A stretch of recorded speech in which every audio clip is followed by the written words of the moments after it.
मी राष्ट्रीय समाज पक्षाचा अधिकृत उमेदवार किशोर परमेश्वर गाडेकर आज आपल्या माध्यमातून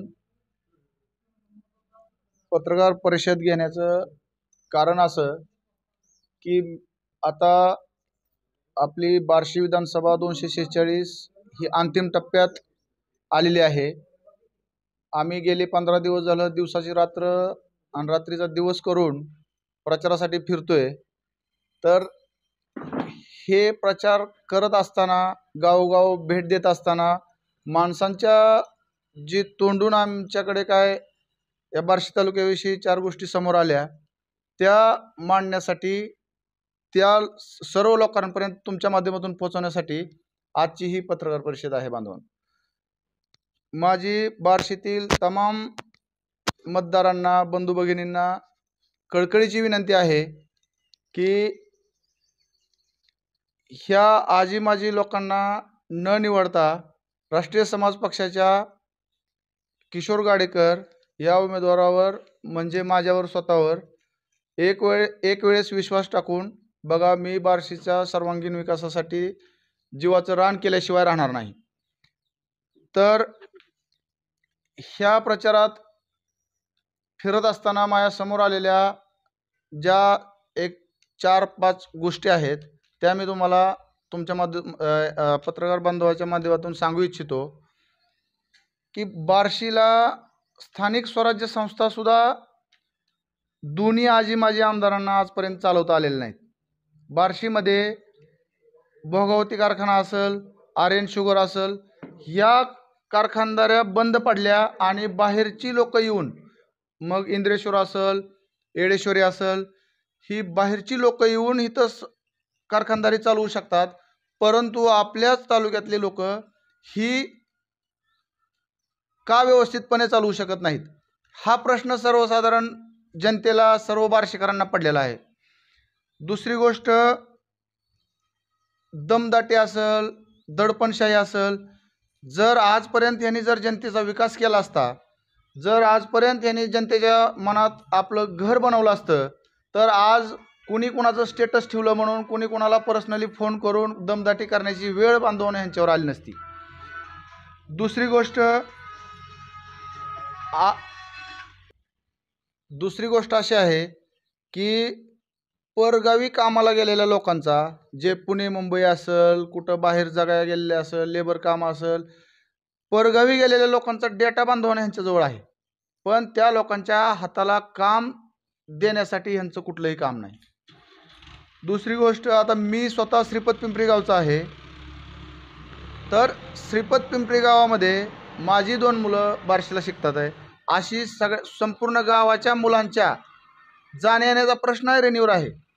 सकाळची गाडी नाही, प्रचार सभा लागल्या, कुठं काय राजकीय काय विषय घडला की तिकडं सगळ्या बस सेवा तिकडं वळवल्या जातात आणि मुलांनी शाळेला जायचं कसं ह्याचा सुद्धा विचार कुठल्याही प्रकारचा केला जात नाही। ही मी एक गावातला असल्यामुळं मी एका विशिष्ट गावाचं बोललो, पण तालुक्याची अवस्था सुद्धा काय आहे हीच असणार आहे।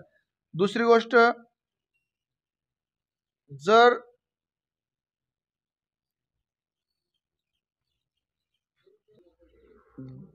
जर विकासाची अवस्था अशा लेवलची आहे तर आता चालूचे आमदार 4000 कोटीचा निधी बार्शी तालुक्यासाठी आणलेला आहे, ह्याच्यावरती राजकारण करू पाहत आहेत।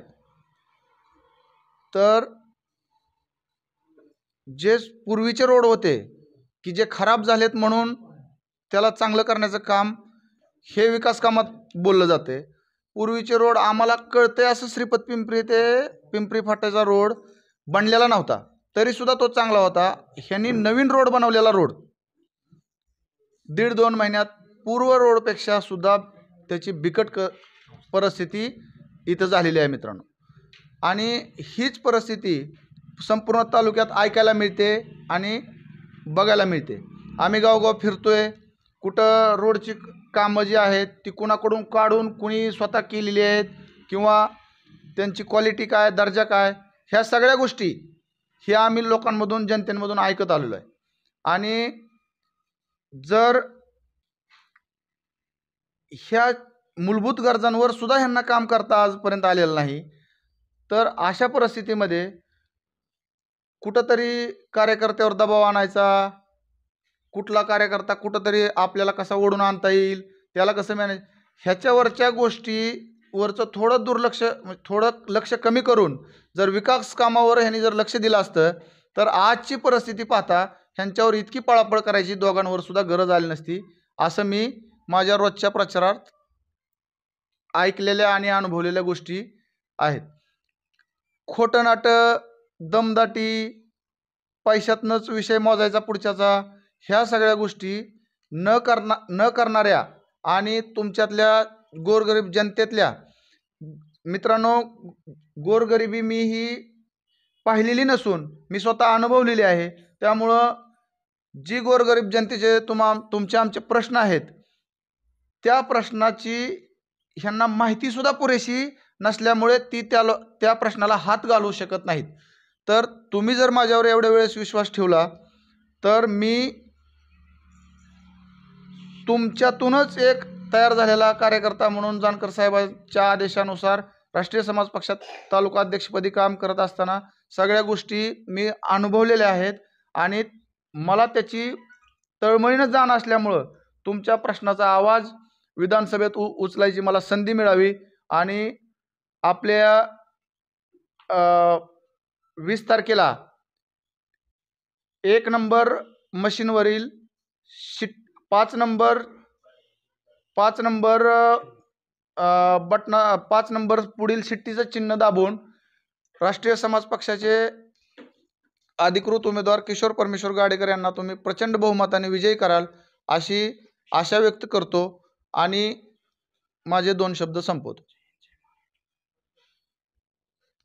बार्शी शहराला एक 8 दिवसातून किंवा 15 दिवसातून एक वेळ पाणी पुरवठा होतोय, याबद्दल माजी मंत्री दिलीप सोपल व आमदार राजेंद्र राऊत यांना कोणता संदेश द्याल? आजची बार्शीची परिस्थिती बघता बार्शीचा विषय मूलभूत गरजाच्या भोवतीच फिरतोय. आज इतक्या दिवस झालं पाण्याच्या प्रश्नावर 6 टर्म एकेकाने आमदारकी भोगली, तरीसुद्धा धरण उशाला आणि कोरड घाशाला अशी परिस्थिती बार्शीची आहे. त्यामुळं आजची परिस्थिती ह्यांना मूलभूत गरजांना सुद्धा हात घालता आलेला नाही. जर मग मूलभूत गरजाचा सुद्धा विषय जर आज पेंडिंग असेल, तर 4,000 4,500 कोटीचा निधी ही कुणाच्या खिशात गेला ह्याची सुद्धा विचार करण्याची आज वेळ बार्शीकरांना सतावते. याची सुद्धा वेळ आज बार्शीकरांवर आलेली आहे.